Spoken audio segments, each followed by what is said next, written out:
आणि आणखी काहीतरी म्हणाले ते मुंबईच्या बद्दल. मुंबईला गिळानं निघालं असं म्हणतात. अॅनाकोंडा गिळायला उल्लेख केलाय अमित शहाचा. खरं म्हणजे मुंबई ज्यांनी अनेक वर्ष लुटली, मुंबईची तिजोरी धुतली आणि कोविडमध्ये देखील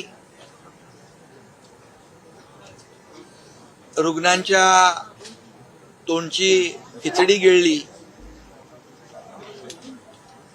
मिठीतला गाळ गिळला, रस्त्यात डांबर खाल्लं,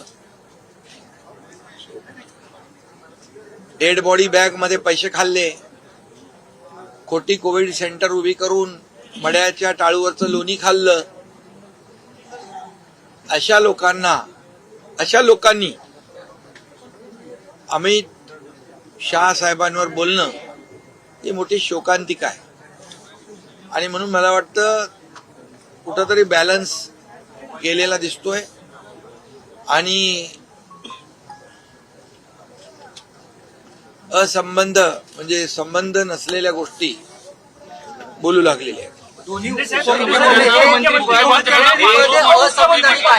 ते रद्द करावं असं त्यांनी म्हटलंय.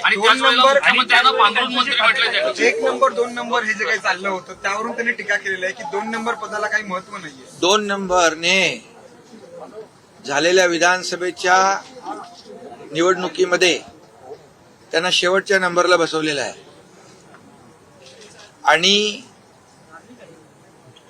मी मुख्यमंत्री होतो तेव्हाही संविधानिक नाही, घटनाबाह्य पद आहे, हे रद्द झालं पाहिजे असे काही लोक म्हणायचे.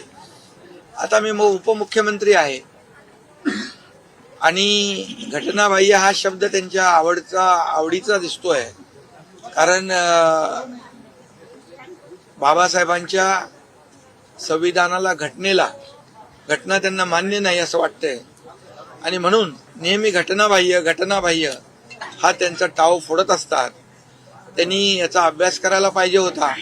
अनेक पिटिशन सुप्रीम कोर्ट, हायकोर्टमध्ये अशा दाखल झाल्या होत्या आणि आतापर्यंत इतिहास आणि त्याची माहिती घेऊन बोलले असते तर बरं झालं असतं. त्यांच्या काळात देखील अजितदादा उपमुख्यमंत्री होते आणि त्यामुळे जेव्हा आपण समोरच्याकडे बोट दाखवतो तेव्हा 3 बोटं आपल्याकडे असतात आणि म्हणून जिनके घर शीशे के होते वो दूसरों के घरों पर पत्थर नहीं फेंका करते.